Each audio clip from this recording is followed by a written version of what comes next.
இருக்க மாட்டேன். வா, உன் பலத்தை காட்டு.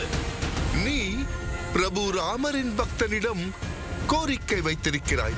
அது உனக்கு நிச்சயம் கிடைக்கும். அன்றே சொன்னாய் இலங்கை வேந்தே, மலையானையின் கொம்புகள் முறித்தாய், இந்திரன் அவனை இசையால் வென்றாய், உன்னுடன் மோதுவேன் அனுமன் நானே. வீரக்குரிய நன்மொழி சொன்னாய், ராவணன் என்னது நிற்பார் யாரே,